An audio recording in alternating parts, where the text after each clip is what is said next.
Hello friends, it's a little warm for a Wisconsin mid-February day, and when the sun's out it's actually tolerable. When the sun is not out, like right now, it's actually quite chilly, but I just wanted to get some fresh air, so I thought let's do this Q&A outside today. So we're going to do our 10-minute Q&A here, and I am going to kick it off here with kind of a general question that was asked quite a bit on the raised bed vegetable garden video that I did a couple of weeks ago, and that involves budget. And I think it's natural for people to want to think about budget or know the budget or understand what's going on. And I would have shared actual budget information had I still had that. Honestly, like I said, we did that garden in 2018, so I don't have it anymore. And honestly, I probably rid my mind of that pretty quickly because it was certainly more than I thought it would be. So I can't share that information, but I did want to just point out, because someone said, this is a ridiculous garden. Well, it was my dream garden, and we did plan for it and save for it 5 years. And I don't want anyone to think that you have to do that to have a vegetable garden. There are obviously basically free ways to grow some vegetables in the ground or whatever you want to grow. So certainly I wasn't trying to suggest that you need to do all that to have a garden, and I don't think most people took it that way, but I thought it was worth reiterating because of course gardening can be pretty close to free in some cases if you get a little creative and maybe a little lucky. And the other thing to keep in mind is that we built that in 2018 when lumber prices were significantly different than they were today. So that certainly would affect the budget. Now, if I were building that garden today, I would think long and hard about using those corrugated metal gardens. This was before those were ever out. The only option for something like that was like a stock tank kind of situation. But as far as I know, none of those sort of corrugated metal gardens were widely available at that time. So I actually think, that would be a really viable option and certainly would have saved on the budget. So if I were building that garden today, I might take a look at something like that. Okay, on to questions that came from last week's Q&A. Susan says, I'm going to have to watch the last half of this video again because I was so distracted by the fox kids. Please keep sharing information about jumping worms, even though I know this is not your favorite topic. She says she lives in New Hampshire, and unfortunately not a lot of people are aware of them. She says she can't wait till Brad Herrick and his team come up with a solution. Yeah, same with me. So Brad Herrick is from University of Wisconsin. He's sort of leading the charge on researching. He's sort of the expert on jumping worms, and he's working real hard on coming up with management strategies for everybody. And really, I did this question just so we could show the video of the fox kits again. Tony says, last summer I was blown away by Fred's tie-dye dwarf tomato. I found it at Fruition Seeds. Beside the great taste, it had excellent disease resistance, not one sick leaf all season long. Thank you for that, Tony. And the reason I'm sharing this is that several people shared their tomato recommendations in the comments of that video. So do look for those. I am going to see if I can find myself some Fred's tie-dye dwarf tomato because that's a ringing endorsement there. Brooke says, question for you. I'm in Quebec, zone 5B, and I have 3 raised garden boxes on my rooftop patio, and I've grown cut flowers up there for 2 years now. What do you do with spring bulbs planted in a raised garden box when it comes time to plant your spring, summer, fall seeds and seedlings? Do I just cut the bulb foliage back once flowered and plant around them, or do I dig them all up and place in sacks to plant out again next fall? Thanks. First time attempting growing spring bulbs. So I have done this in my raised beds, in fact the ones that I grow for cut flowers, because it's the only place that I can safely grow a tulip on this property, because those will be taken down by rabbits or deer immediately. So the fenced garden is the only place I can do that. I've also grown daffodils and hyacinths and a mix of bulbs in there as well. And this is a little problematic. It's one of the reasons why I started moving towards planting my bulbs in the side beds rather than in those beds. Because the problem is that depending on when your bulb blooms, you might be needing that space for something else. So one of the strategies that I think works really well is to take a look at when your bulbs are going to bloom. So if you've got early blooming bulbs, then that's great. Put those in one bed by themselves, and then you can use that bed to plant your early, the things that you have to plant out early in terms of seeds and seedlings. And you can put those in there because hopefully by the time it's time to put those seedlings and seeds out there. The bulbs are pretty much done. The foliage has run its course. You can cut that foliage back and just plant in there. Sometimes, we all know that leaving the foliage of bulbs standing is how they get their energy for next year. Now, they will still come back in some cases, even if they don't fully have that foliage die back. So try to plan out your bulbs with your seeds and seedlings so that all the early stuff is in one area, and then you can kind of strategize from there.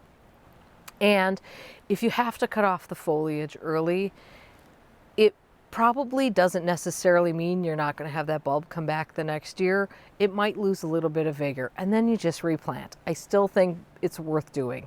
Susan asks, when you start dahlia tubers in small containers, where do you place them to wake them up? I'm in zone 6A, so where should I start? Would a greenhouse like yours benefit me? So I have talked about this process in videos and blog posts before, and I'll link some of those. But I start my dahlia tubers in pots, in 1 gallon pots, just nursery pots, April 14th, or sometime between April 10th and April 20th, but April 14th is sort of the goal date to get this done. I stack them up in Rubbermaid containers, stick them in my house where it's warm. The only thing they need at this point is warmth. They don't need light.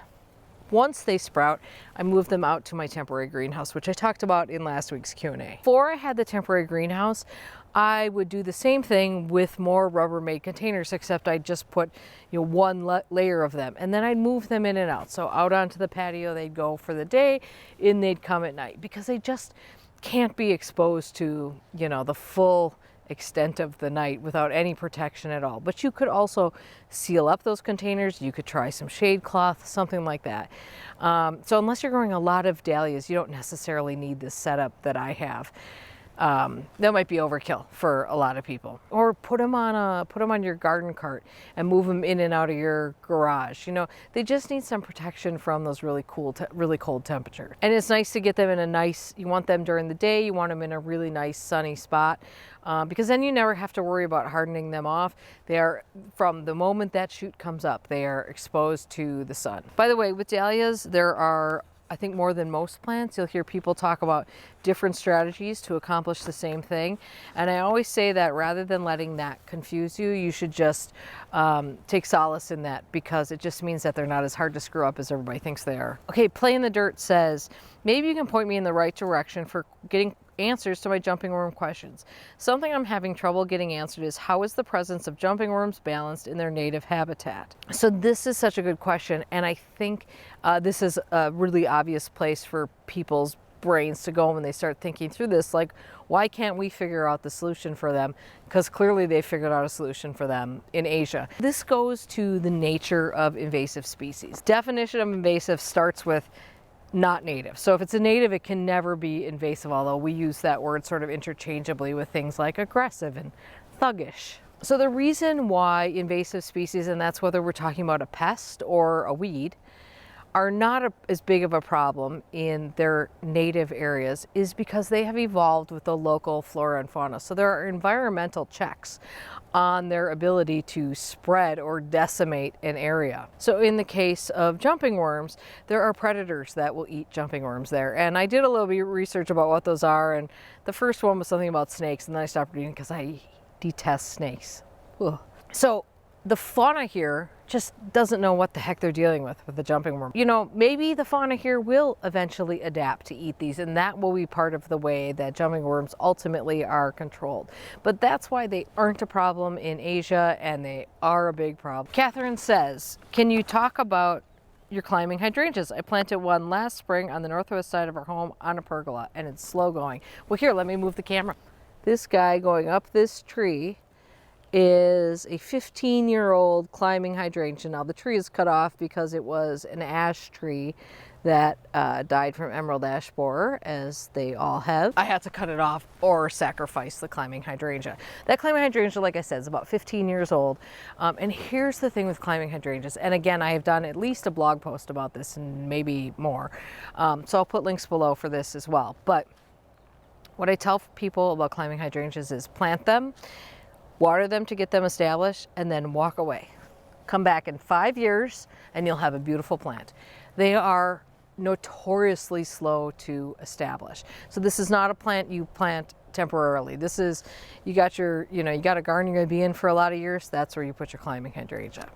Now, once they get to that sort of 5-year mark, then they leap. They go, and they go quick, and they do really well. But getting them to get going just takes a really long time. This is why, more than any other plant, I recommend that people buy a larger climbing hydrangea to start with, because you're buying time with it. Okay, Marilyn says, you planted a large lotus in your water garden in your raised garden space. Did you overwinter it? If so, how? I ordered one for this year, but at that price, I want to know if I can keep it from year to year. The answer is yes, you can overwinter it. The answer is also yes, I tried and I failed miserably. So the way I tried to overwinter my lotus was by digging up and saving the tubers, and I'd save those in 2 different, because it made a lot of tubers. I did that in 2 different ways, one of which was storing it in the fridge, and one of which was wrapping it in moss and plastic wrap and storing it in cool, dark storage with my dahlias. Both of which I had read about, and neither one of which worked at all. They were total mush. So this past year, I did a little bit more research on that, and apparently the method that Bergen Water Gardens, which is where I order my lotus from, not because they're the best or anything, it's just that that's where I ordered my first one from, and I had a good experience, so I never looked anywhere else. They recommend overwintering them in cool, dark storage in water, and I didn't want to mess with that. I didn't really have a spot for it, but that would be the way to do it. So do a little research. It's a course worth trying to save them. But I will say this, they are expensive plants, and I still think even if they are grown only as annuals, I still think they're worth it. And Sarah says, how do you keep your dogs out of your gardens? Like that guy right there, who is a mess right now. She says, any suggestions for dog-proof plants in Zone 4? So, we've been fortunate that we always overlap our dogs. So the puppies usually learn from their predecessors a little bit by being around adults. So really we had to do the most training with our first dog, a fabulous Newfoundland named Hudson. And I did your basic border training, meaning I had him on a leash and we did positive reinforcement, and we walked around the garden and right by it, and we taught him where he could walk and where he couldn't walk. And it's just sort of your basic border training kind of thing. I will say that the dogs are far more respectful of the garden when plants are growing in it, because it's easy for them to see where the garden is. In winter, when there's a layer of snow and they can't see the delineation of the garden, it's a free-for-all. They just run straight through it. So it's hardly, it's not like I'm that great of a dog trainer that it's a perfect situation. In terms of dog-proof plants, I don't really have a lot of suggestions, because I think it depends on whether your dog is like trampling them or eating them or going to the bathroom on them or what's going on. And what I can tell you on that last one is not boxwood, because this guy right here, Odin, has killed more boxwood than boxwood blade has, I think. He is a notorious boxwood killer, and that's because he's peeing on them. So you got to look for, sometimes you will find plants that are listed, if that's your problem, as like urine resistant. Basically, they don't get burned easily. Those are good for street corners and stuff where you're dealing with other people's dogs too. If you're dealing with your dogs, I say work on training them a little bit so that they're at least not like completely mangling your garden. And if you have a digger, I've heard about making a special digging spots for dogs and allowing them to dig there. But I do know that there are some breeds that are far more prone to that being problematic than others. Speaking of dogs, he is scheduled to have a bath given by me right now. So that's a long process, as you might imagine. So I'm going to call that it for today and go give that guy a bath. Leave your questions for the next one below, and we'll get to those. Thank you guys for participating in these. And I did a whole special postcards video because I had so many postcards. I didn't want to tack them on to the end of the Q&A, so they got their own video. So I'll leave a link for that too. Have a great week. Talk to you soon.